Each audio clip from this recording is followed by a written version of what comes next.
4월 9일 목요일 정례브리핑을 시작하겠습니다. 오늘 0시 기준 코로나19로 치료받고 있는 환자들은 3,246명이며 6,973명이 완치되어 격리 해제되었고 204명이 사망하셨습니다. 어제 신규 확진자는 39명이며 격리 해제는 197명입니다. 안타깝게도 4분이 사망하셨습니다. 고인들의 명복을 빌고 유가족분들께는 깊은 위로의 말씀을 전합니다. 신규 확진자 39명 가운데 16명은 국내에서 확진된 사례입니다. 해외 유입 신규 사례는 총 23건으로 검역 단계에서 10건, 지역사회 확진 사례가 13건입니다. 2명을 제외한 21명이 우리 국민입니다. 오늘 아침 국무총리 주재로 열린 중대본 회의에서는 경기도의 학원, 클럽 등 사회적 거리두기 관리 현황 등을 보고받고 논의하였습니다. 정세균 국무총리께서는 오늘부터 온라인 개학이 순차적으로 시작되며 예상하지 못한 혼선이 발생할 수 있는 만큼 콜센터와 현장 지원팀 운영에 만전을 기하고 저소득층, 다문화 가정, 장애 학생 등 특수한 환경의 학생들이 소외되지 않도록 교육당국에서 세심한 배려와 지원을 해줄 것을 강조하셨습니다.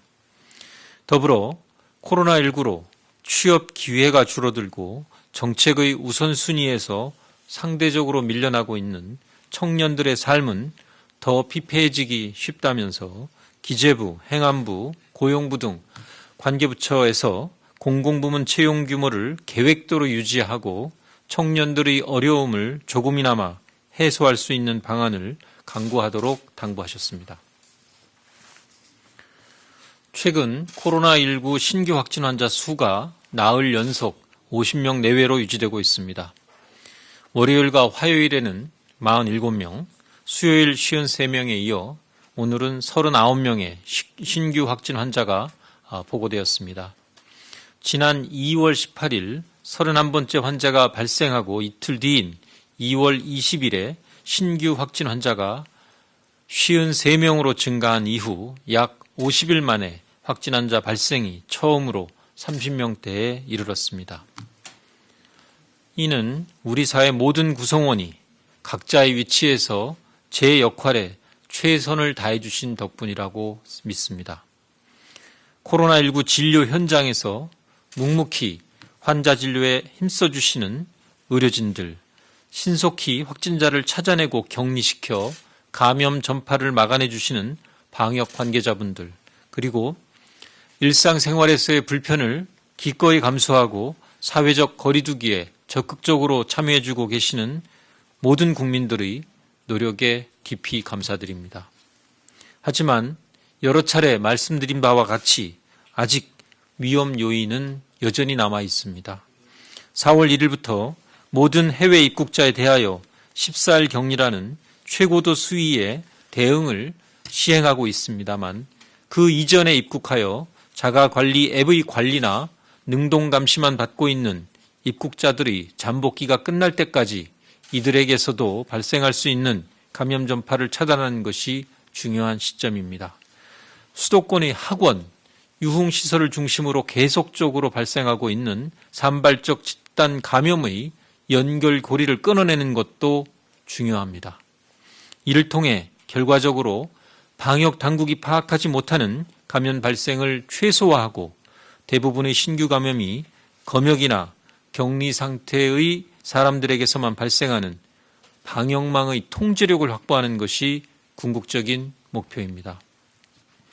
이러한 위험 요인 통제에 대하여 가장 효과적인 대응 방안이 사회적 거리두기입니다. 사회적 거리두기는 코로나19의 전파 경로를 차단하여 방역 당국이 파악하지 못하는 감염 환자의 2차 감염을 차단하고 유행고리를 끊을 수 있게 됩니다. 국민 여러분들께서 이러한 사회적 거리두기 효과와 필요성을 유념해 주시고 실천해 주시는 것이 중요한 이유입니다. 국민 개개인의 방역조치 필요성에 대한 정확한 이해와 적극적인 동참 없이는 성공적인 감염병 퇴치를 달성할 수 없다는 것을 다시 한번 강조드리며 손 씻기, 기침 예절 등과 같은 국민 위생 수칙을 지켜주시고 행사나 모임 등은 자제하면서 서로 간의 접촉을 줄이는 사회적 거리두기에 힘써주시기 바랍니다.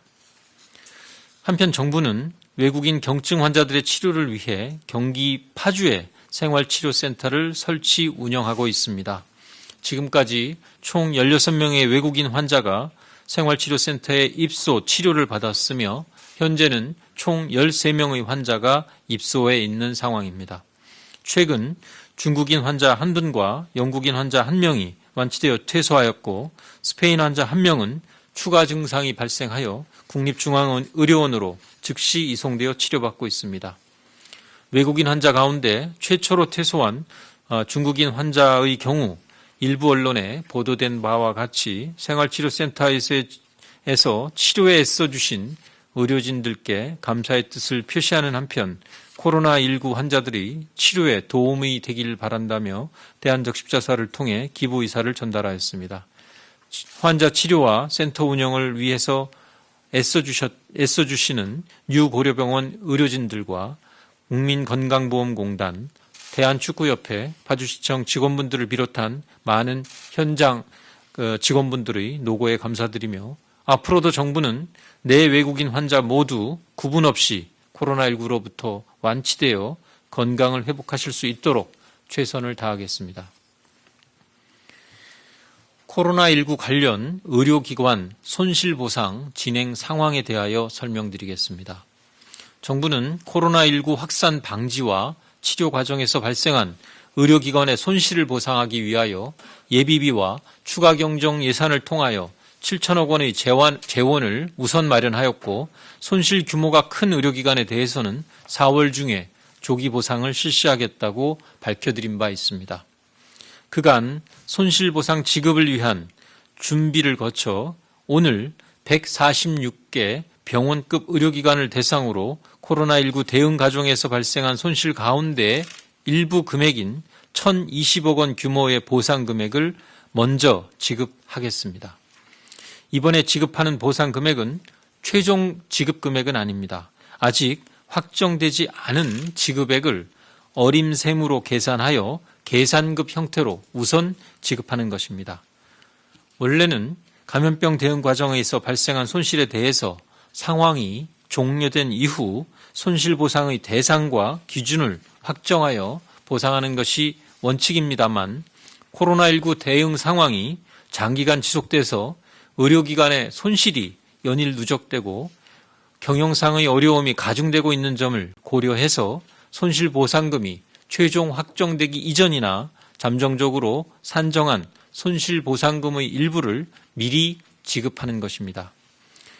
이번 지급 대상은 감염병 치료 병상을 확보하거나 의료기관 폐쇄 조치 등으로 인해서 손실 규모가 클 것으로 예상되는 병원급 의료기관을 대상으로 하였습니다. 현재 손실보상 심의위원회에서 논의하고 있는 손실보상의 대상과 항목, 세부 보상 기준을 조속히 확정하여 병원급 의료기관에 대한 추가 보상과 의원급 의료기관, 약국, 상점 등을 대상으로 하는 손실보상도 차질 없이 진행하겠습니다. 더불어 환자 감소로 경영이 어려운 의료기관에 대해서는 융자 사업도 추진하고 있습니다. 3월 말에 금융기관 선정을 완료해서 오는 4월 16일까지 신청을 받고 있으며 이번 달 말까지 심사를 거쳐 대출을 실행토록 할 예정입니다. 코로나19 대응 현장에서 수많은 의료인들과 관계자분들이 수고하고 계십니다. 이분들의 노고와 희생에 대해서 다시 한번 감사드립니다. 정부는 고생하고 계신 의료인분들과 관계자분들에 대해 최선을 다해 예우하고 지원을 아끼지 않도록 하겠습니다. 국민들께서도 함께 성원하고 응원하여 주시기를 부탁드립니다. 한편 의료진들 이외에도 우리 사회 곳곳에서 코로나19와 싸우며 묵묵히 애써주시는 숨은 의인들이 많이 계십니다. 이미 SNS나 언론들을 통해 알려지기도 했습니다만 오늘 이 자리를 통해 정부의 감사의 마음을 전하고 싶습니다. 병원에서 의료진들이 치료에 전념하실 수 있도록 청소, 소독 업무에 묵묵히 애써주고 힘써주고 계시는 미화원 여러분들, 혹시 모를 감염 위험 때문에 답답한 보호장구를 입고 매일 의료 폐기물을 수거하고 소각해 주시는 청소업체 종사자 여러분들께도 감사드립니다. 의료진분들이 코로나19 진료 현장의 최전선에 계시다면 미화원이나 의료 폐기물 수거업체 직원분들은 최전방을 지키는 든든한 후방기지라고 생각합니다. 정부뿐만 아니라 많은 국민들이 여러분들의 헌신과 노고에 감사하며 응원을 보내고 있습니다. 코로나19는 언젠가 지나갑니다. 여러분들의 헌신과 노고는 그러나 오랫동안 기억될 것입니다.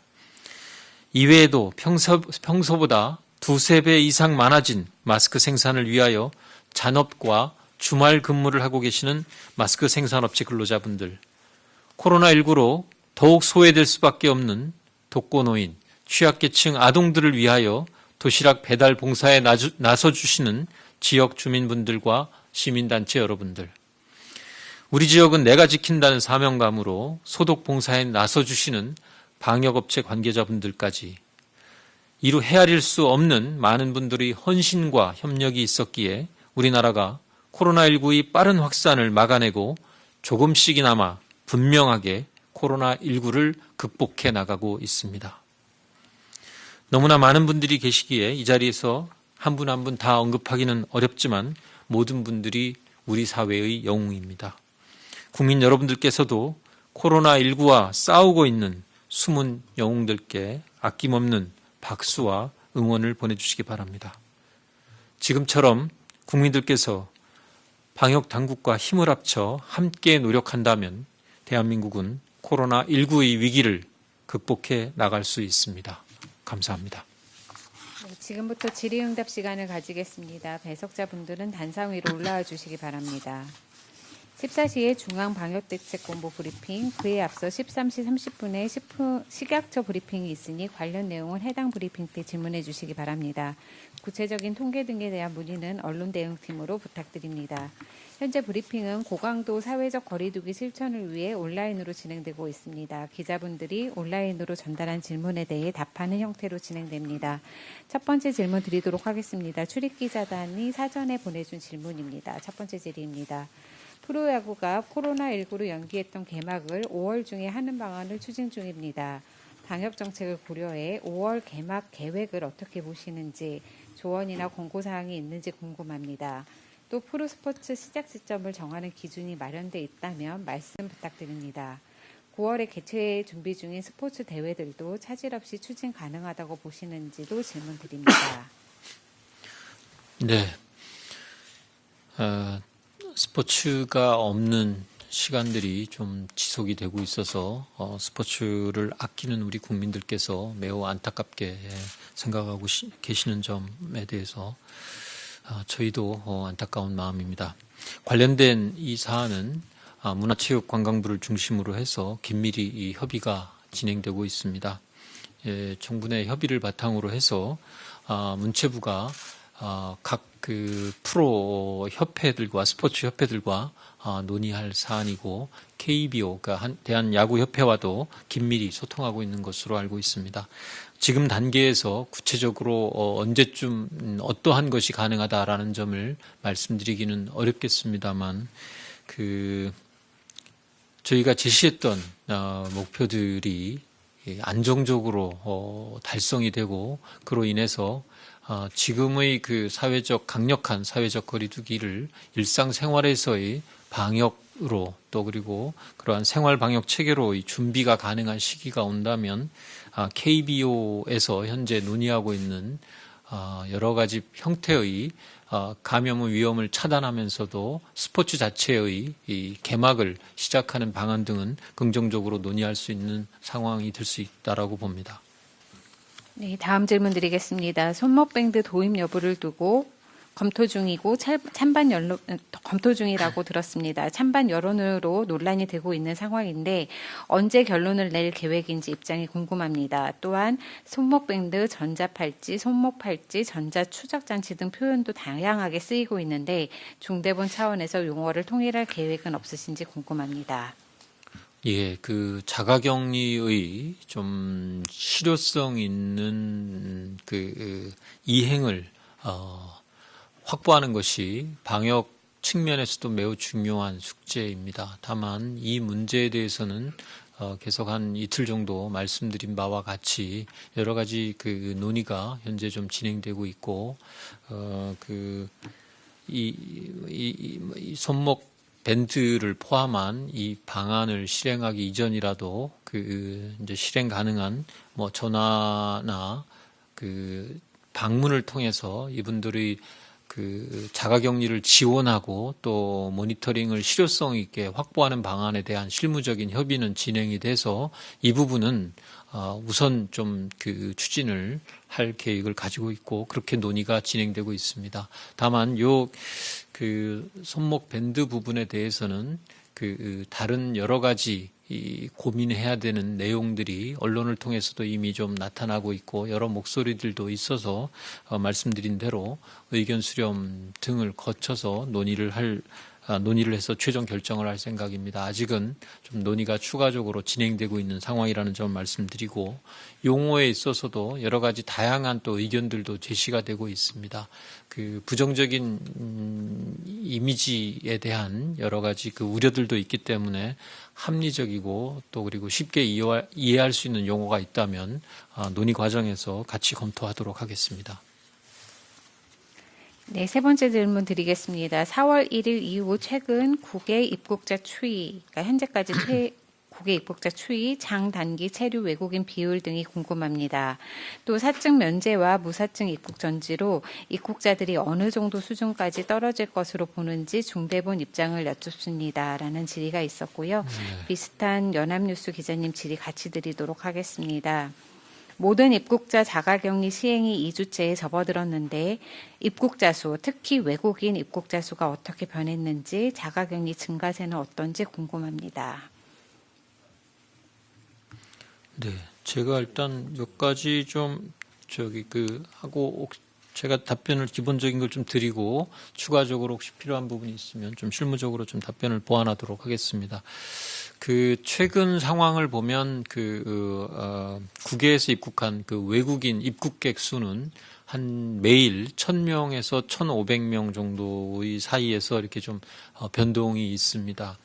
그 전체 입국자 중에 그 약 한 20 내지 한 30% 정도가 그 단기 체류 외국인 규모입니다. 그래서 만약에 뭐 정확한 추계나 이 통계를 예단하기는 어렵겠습니다만 그 정도의 숫자 범위 내에서 그렇게 되면 그 한 300명을 조금 넘는 수가 될 거라고 생각을 하는데 이 범위 내에서는 의미 있게 좀 감소할 것이라고 보는데 정확한 숫자를 지금 뭐 예단을 해서 말씀드리는 것은 적절치 않을 것으로 판단되고요. 조금 더 오늘 아마 오후 3시에 법무부에서 별도의 관련된 브리핑해서 혹시 좀 더 추가적인 답변을 드릴 수 있을지는 한번 법무부하고 사전에 논의를 하겠습니다. 혹시 추가로 예. 네, 아주 정확한 통계 부분이 조금 그렇긴 한데요. 일단 그 방역총괄반장입니다. 4월 1일 기준으로 하면 한 해외 입국자가 한 2,000명대의 수준이었습니다.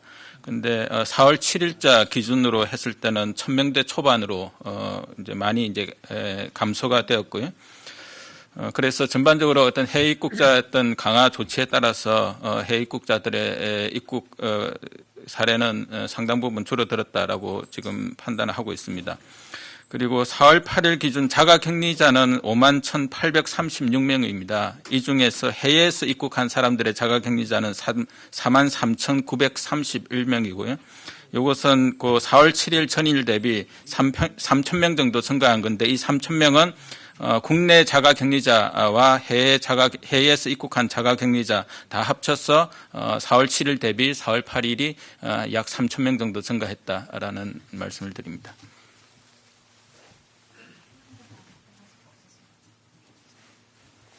네, 다음 질문 드리겠습니다. 어제 정부에서 학원 운영 중단 권고와 방역 지침 준수 행정명령을 내렸는데요. 이 행정명령이 앞서 교육부에서 일산 학원들에게 한 휴원 권고와는 어떻게 다른 것인지 궁금합니다.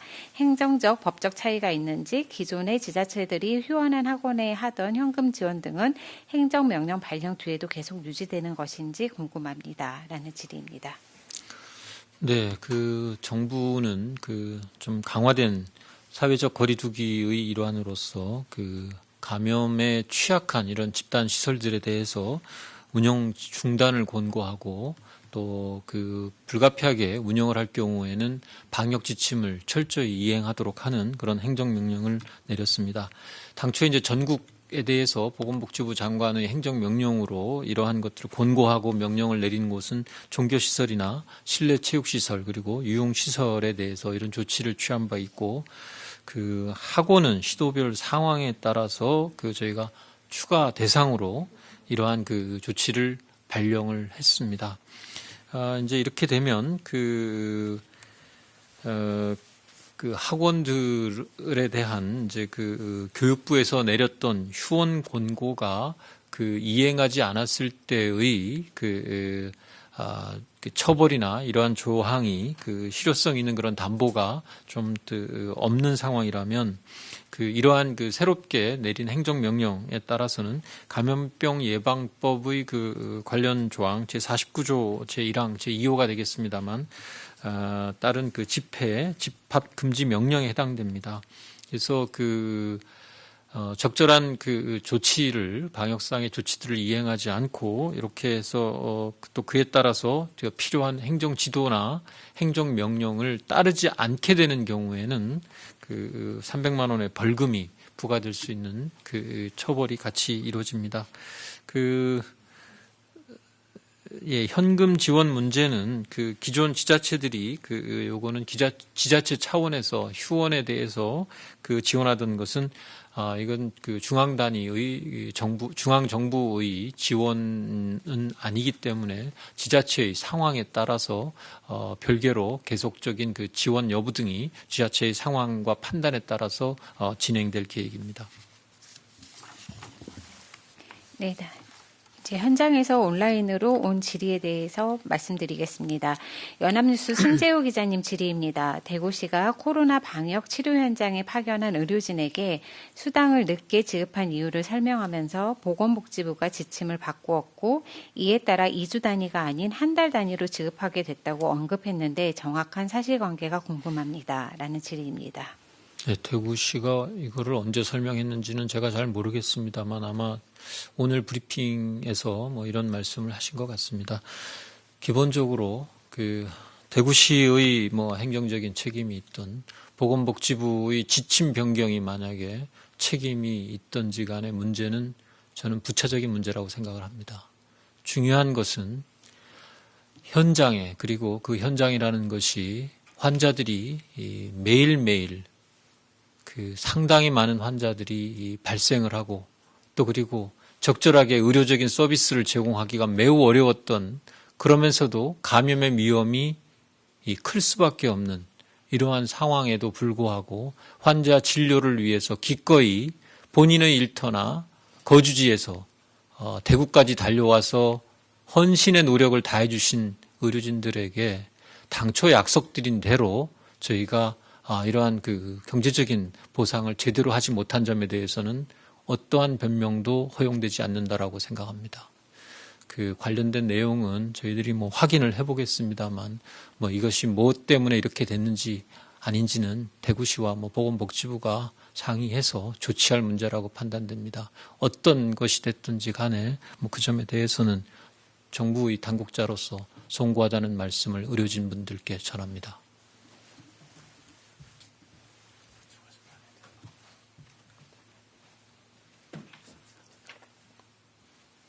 다음 질문 드리겠습니다.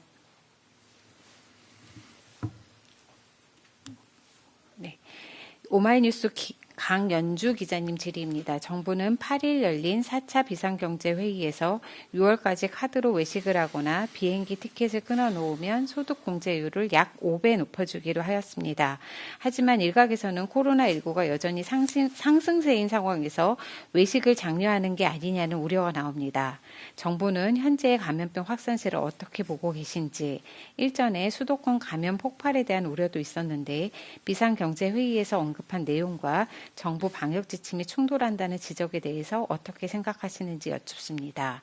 이번에 덧붙여 코로나19가 길어질 경우 여행업계 및 숙박업계의 예약 취소로 이어질 우려도 있습니다. 관련 우려에 대해서도 함께 답변해 주시면 감사하겠습니다. 네. 정부로서는 지금 두 가지가 다 고민입니다. 우선은 철저한 방역을 통해서 코로나19를 퇴치하는 것이 가장 기본적이고 1차적인 목표인 것은 분명합니다. 그러나 동시에 가능하다면 이런 방역의 조치들에게 큰 영향이 없는 그런 전제 조건을 충족시킨다면 경제 활성화에도 도움이 되고, 특히나 코로나19의 강력한 사회적 거리두기 시행으로 인해서 소상공인이나 자영업에 미치는 이런 여러 가지 경제적인 영향들, 그리고 이 기업들에게도 여러 가지 경제적인 또 경영상의 부담을 주고 있는 점에 대해서도 가능하다면 취할 수 있는 조치들을 취해야 된다라고 생각을 합니다. 기본적으로 최근의 확진자 수가 감소하고 있는 것은 분명한 추세입니다만, 그렇다 그래서 우리가 코로나19의 위험으로부터 비교적 안정적이다라는 말씀은 절대 드릴 수 없는 상황이라는 점은 분명합니다. 아직도 코로나19의 확산이 산발적으로 소규모 감염을 통해서 계속 이어지고 있으며, 국외의 상황을 보더라도 유럽이나 미국 그리고 가까운 일본의 상황도 여전히 엄중한 상황입니다. 코로나19는 우리나라만 잘 해결한다 그래서 끝날 수 있는 그러한 상황이 아닙니다. 이런 여러 가지를 놓고 봤을 때 앞으로도 방역과 관련된 이러한 행정조치들에 대해서는 계속 지켜보고, 또 그러한 차원에서 우선적으로 19일까지의 강력한 사회적 거리두기의 연장을 결정하고 이행하고 있는 와중에 있습니다. 그러나 그럼에도 불구하고 비상경제대책회의를 통해서 발표한 시책은 가능하다면 음식업계나 이러한 정부의 물품 구매와 관련돼서 가능한 범위 내에서 방역의 조건을 이행하는 범위 내에서 최대한 당겨서 집행함으로써 지역경제의 활성화나 소비 진작에 도움이 되는 방향으로 경제 활성화에 이바지할 수 있지 않겠느냐라는 기대를 가지고 추진을 하는 것입니다. 방역 조치의 범위 내에서의 제한적 활동이고 경제 부양의 일환이라는 점을 말씀을 드립니다. 코로나19가 길어지게 된다면 숙박 여행업뿐만이 아니라 다른 경제 전반에 미치는 부정적인 영향이 커질 수밖에 없다는 점이 이 방역 대책을 추진하고 있는 저희 방역 당국으로서도 안고 있는 고민입니다. 네, 다음 질문 드리겠습니다. 의협신문 고신정 기자님 질의입니다. 코로나19 의료기관 손실보상 관련 질문입니다. 코로나19 확산 방지에 기여하고 손실 규모가 큰 의료기관을 1차 지급 대상으로 선정했다고 밝히셨는데, 이를 판단한 구체적인 기준은 무엇인지 궁금합니다. 더불어 의원급 의료기관은 이번 1차 지급 대상에서 제외된 것으로 아는데, 이 의원급 손실보상은 언제쯤 어떻게 시행되는지 궁금합니다. 네, 우리나라에 있는 모든 의료기관과 약국, 다 이 요양기관들이 이 코로나19 퇴치에 같이 동참하시고 또 공헌해 주시고, 환자의 진료나 또 마스크의 배급 등과 같이 평소보다 훨씬 많은 노고를 들이면서 애쓰고 계시는 점에 대해서 먼저 감사드립니다. 손실보상은 그 정부의 명령에 의해서 또 그리고 불가피하게 정부의 지시에 따라서 방역적 조치로 폐쇄되거나 이러한 그 병상을 비우거나 했었던 병원들에 대해서 그것이 또 큰 병원일수록 그 손실의 규모가 크고 손실의 규모가 크기 때문에 경영상의 어려움이 훨씬 가중될 수밖에 없는 이런 상황에 있는 병원들 가운데 좀 명백하게 손실이 인정될 수 있는 것이 인정되는, 증명될 수 있는 이런 그 병원들을 우선적으로 선정하였다라고 말씀을 드립니다. 구체적으로 말씀드리면 정부나 지자체가 병상 확보를 지시한 의료기관들이 있습니다. 국가지정 입원치료 병상이나 감염병 전담병원 등을 필요로 해서 정부가 지시한 병원들이 있고 그렇게 해서 비운 병상들이 있습니다. 근데 다만 저희가 뭐 예를 들면 100병상을 비우라고 했는데 환자가 실제로는 20병상이나 10병상밖에 유지하지 않고 나머지 이 병상들은 그대로 비워 놓을 수밖에 없는 이런 상황에 있는 병원들은 그 비워졌던 병상의 규모를 비워졌던 기간에 비례해서 손실보상을 하게 됩니다. 그중에 일부 금액을 우선 계산급으로 지급을 하게 된 거라는 점을 말씀드리고 그 이외에도 확진 환자가 발생을 했거나 뭐 이런 경우로 인해서 폐쇄했거나 업무 정지된 그런 병원급 의료기관들도 있습니다. 뭐 이런 경우에도 그런 폐쇄나 업무 정지로 인해서 그 발생한 병상을 가동하지 못했던 것의 손실을 이번에 보상을 하는 방식으로 진행을 했습니다만 말씀드린 대로 이것은 전체 손실에 대한 보상이 아닙니다. 적어도 상당한 보상이 필요한데 그중에 일정 부분을 우선 지급함으로써 이 병원들이 겪게 되는 경영상의 어려움을 일부나마 해소해 드리기 위한 1차적인 조치라는 점을 말씀드리고 최대한 빠른 시간 안에 이러한 그 손실의 범위가 보다 구체적으로 확정되면 나머지 금액도 추가적으로 지급을 하고 이번에 저희가 손실보상의 대상으로 확정은 하지 못했습니다만 추가적으로 의원급 의료기관이나 또 그리고 약국 그리고 불가피하게 뭐 소독 등의 조치 등을 위해서 폐쇄된 이러한 그 상점 등에 대해서도 그 손실보상위원회의 심의를 거쳐서 계산급도 가능한 범위 내에서 우선 지급을 하는 방안을 같이 논의해서 진행을 하도록 하겠습니다. 네, 다음은 21대 총선 투표 관련된 질의입니다. 한꺼번에 쭈루룩 드리도록 하겠습니다. 중앙일보 정종훈 기자님 질의입니다. 내일 사전투표를 시작으로 21대 총선 투표가 본격화되는데 선관위의 감염 예방 대책 외에 중대본 차원에서 따로 준비하시는 투표 관련 방역 대책이 있는지 말씀 부탁드립니다. 라는 질의가 있었고요. 채널A 이상윤 기자님 질의입니다. 자가격리자의 투표 시 투표장까지의 죄송합니다. 이 질의 먼저 하고 자가격리자 관련된 질의는 묶어서 다시 질의 드리겠습니다. 예, 현재 선관위가 이 여러 가지 내용을 정리를 하고 그 입장을 발표한 바가 있습니다.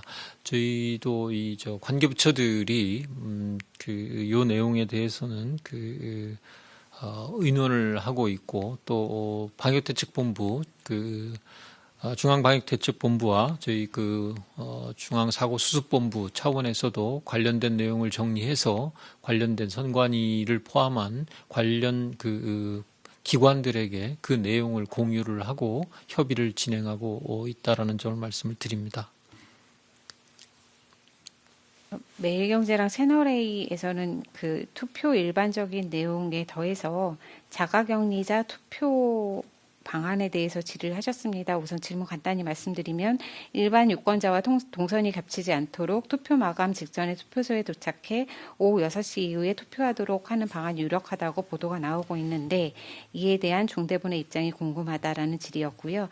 채널A 이상윤 기자님은 자가격리자의 투표 시 투표장까지 이동 방안 또 다른 일반 유권자와 겹치지 않도록 투표 대기 장소를 별도로 마련하실 것인지를 검토 중이다라는 방안 등에 대한 확인 질의가 있었습니다.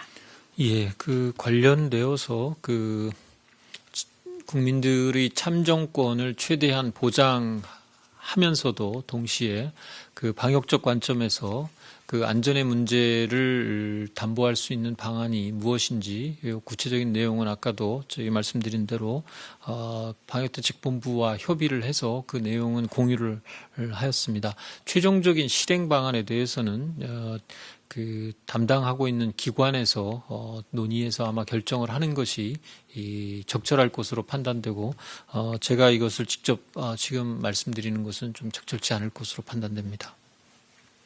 네, 다음 질문 드리겠습니다. 내일신문 김규철 기자님 질의입니다. 오늘 12일이 부활절이라 교인들의 행사 욕구가 강하다는 이야기가 들려옵니다. 이와 관련해 중대본의 입장은 어떠한지 궁금합니다. 네, 그 최근 며칠간 그 상당히 오랜만에 그 매일 발생하는 확진자의 숫자가 줄어들고 있는 모습이 매우 아침마다 저는 그 통계를 보고받으면서 감사한 마음도 들고 또 한편으로는 좀 걱정도 같이 듭니다. 이로 인해서 아직은 우리가 그렇게 안심하고 뭐 이럴 상황이 아닌데 너무 지나친 그 긍정의 메시지가 전달되는 것이 아닌가라는 염려를 보건당국자로서는 할 수밖에 없는 상황입니다. 부활절이 그 기독교인들에게 주는 의미를 잘 이해하고 있기 때문에 이번 부활절 기간에 종교 행사에 대한 욕구가 매우 크리라는 점은 충분히 이해를 하고 있습니다. 일부 에서는 이미 이 부분에 있어서도 방역의 관점에서 도움이 되는 형식으로 그러한 그 방법으로 종교 행사를 하기로 결정했다라고 언론 보도를 통해서 저도 들은 바가 있습니다. 아마 로마 교황청에서도 유사한 결정을 한 것으로 알고 있고 국내에서도 관련돼서 아직 방역의 필요성이나 추가적인 방역 조치가 이번 주말에 특히 더 기묘하다라는 점을 잘 이해하시고 협조를 하기 위한 노력을 진행하고 있다라는 말씀을 듣고 있고 저희 중대본 입장에서도 역시 이러한 조치들에 대한 그 이해와 협조를 좀 강하게 요청드릴 수밖에 없는 이런 상황입니다. 그러나 한편으로는 특히 소규모의 그 교회나 이런 곳들에서 온라인 예배나 이러한 것이 그 생각보다 실행이 어렵다라는 점을 이해하고 문화체육부를 통해서 온라인 예배 등에 대한 기술적 그런 행정적 지원을 하기 위한 조치도 같이 병행하고 있습니다. 그 기독교계의 적극적인 이해와 협조를 다시 한번 부탁드립니다. 네, 다음 질문 드리겠습니다. 매일경제 김현주 기자님, 코리아 헤럴드 김아린 기자님 질의입니다. 강남에 이어 이태원과 설해마을 술집에서도 감염 위험이 포착됐습니다. 서울시나 중대본에서 불시에 점검을 나간다지만 카톡으로 점검 나오는 것을 사전에 공유하는 등 실효성이 낮아 보입니다. 좀 더 강한 대책이 필요해 보이는데 관련해서 고민하고 계신 게 있는지 여쭤봅니다. 라는 질의였고요. 강남 유흥업소 종사자 확진 이전에는 유흥시설 내 감염 간속을 어떻게 하고 있었는지 궁금합니다. 라는 질의도 있었습니다. 네, 이 질문은 윤태호 방역총괄 반장이 답하겠습니다. 네, 먼저 두 번째 질의인 유흥시설과 관련되어서는 저희가 3월 22일부터 강화된 사회적 거리두기 조치를 하면서 보건복지부 장관 명의로 하는 행정명령이 종교시설, 그다음 실내 체육시설, 그리고 유흥시설 이 세 곳에 대해서는 보건복지부 장관 명의의 행정명령이 나간 바 있습니다. 그의 학원 등에 대해서는 또 지자체에서 선택할 수 있도록 되어 있고 최근에 이제 학원에 대해서도 어제 보건복지부 장관 명의로 행정명령이 나갔습니다. 따라서 3월 20일부터 유흥시설에 대해서는 지자체와 식약처에서 현장 점검을 계속해서 하고 그 현장 점검에서 행정지도를 하고 그 행정 지도를 이행하지 않은 경우에는 행정 명령을 발동을 하도록 그렇게 기조치된 바가 있습니다. 이에 따라서 4월 5일 기준으로 보면 7,315개소 유흥시설이 행정 지도를 받았고 그중에 43개소가 행정 명령 조치를 받은 바가 있습니다. 그다음에 첫 번째 질의인 이태원과 설해마을에 대한 부분들도 저희가 여하튼 유흥업소 이런 부분들을 강화하는 그런 방안들이 이제 같이 이제 추진을 추가적인 이제 조치들이 이루어지고 있는데요.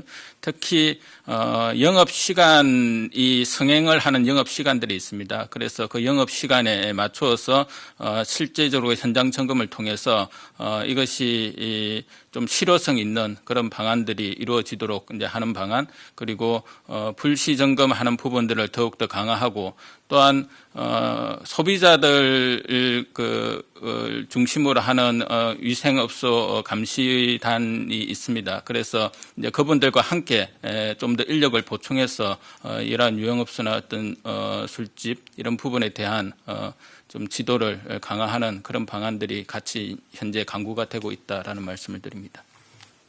네, 다음 질문 드리겠습니다. 대전일보 장중식 기자님 질의입니다. 행안부가 2월 말 일선 지자체에 재난안전기금을 조기에 집행하라고 독려한 지 한 달여가 지났습니다. 3조 원이 넘는 규모로 알고 있는데요. 전국 광역지자체별 집행 실적을 취합한 자료가 있으면 말씀해 주시기 바랍니다. 이 내용은 박종현 범정부 대책지원본부 홍보관리팀장이 답변하겠습니다.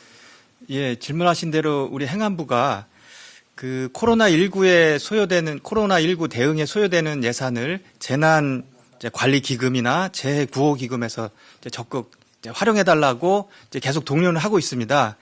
현재 재난관리기금에서 사용 가능한 금액은 3조 9천억 정도 되고, 재해 구호 기금에서 사용 가능한 금액은 1조 1천억 정도 되는데,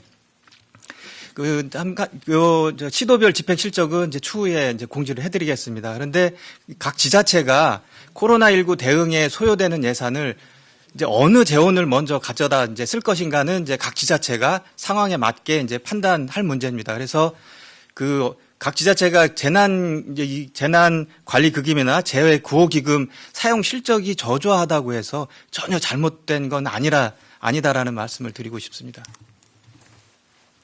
네, 다음 뉴스원 기자님 질의는 14시 방대본 브리핑 때 질의하시는 게 적절해 보입니다. 양해 부탁드립니다. 뉴시스 임재희 기자님 질의입니다. 방대본 통계 집계 시점이 세 차례 바뀌면서 하루 확진자 기준을 두고 혼선이 좀 있습니다. 차관께서 말씀하신 2월 20일 53명은 당일 오전 9시와 오후 4시 기준의 통계를 더한 수치인데, 방대본 통계 추이를 보면 20일은 16명으로 되어 있습니다.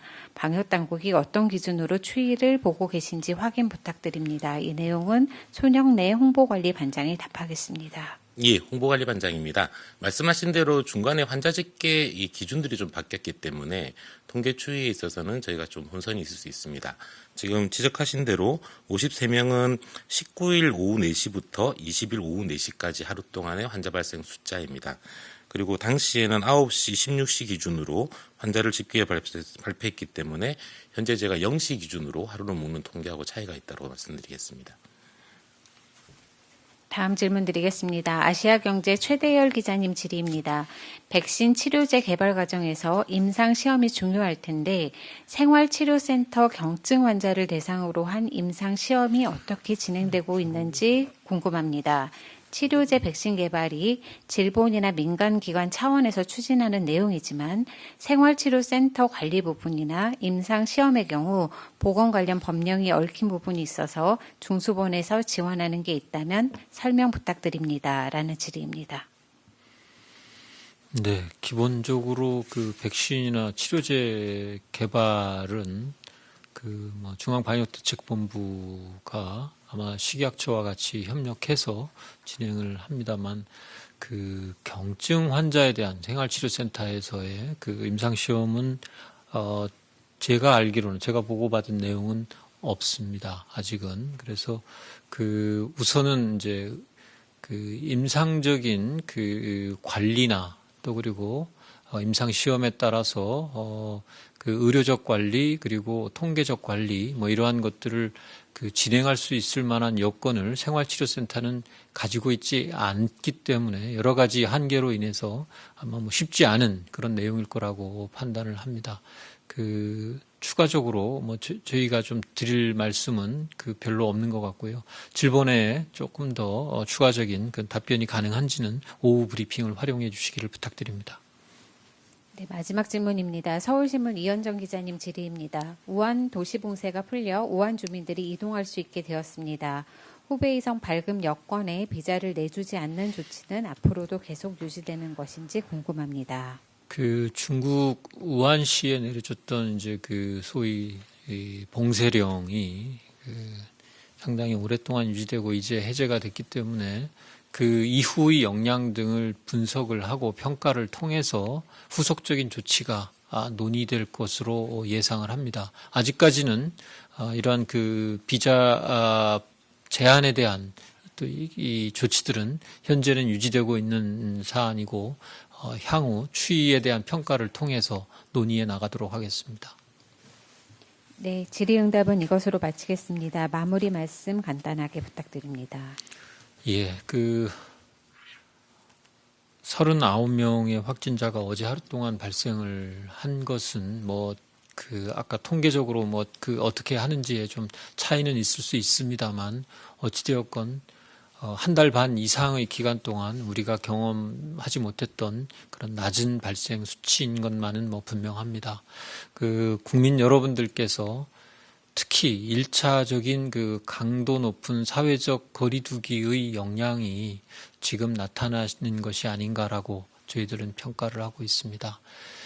이것이 한 2주 전의 노력이 지금 이제 결과로서 나타나고 있는 부분이라서 지금의 상황을 보면서 앞으로의 조치들을 그대로 적용하고 판단하기에는 저희들로서도 염려되는 바가 적지 않다라는 점을 다시 한번 좀 말씀을 드리면서 이번 주말에 여러 가지 종교 행사나 야외 행사를 또 그리고 사회적 모임 등을 희망하고 계시는 국민들께는 여전히 송구스러운 말씀을 드리고 저희가 말씀드리고 이행하자고 결정했었던 4월 19일까지의 강력한 사회적 거리두기에는 계속 국민들이 그 취지를 이해하시고 함께 도와주셔서 큰 성과를 우리가 만들어내는 그런 시간이 되도록 같이 노력하기를 다시 한번 당부드립니다. 감사합니다.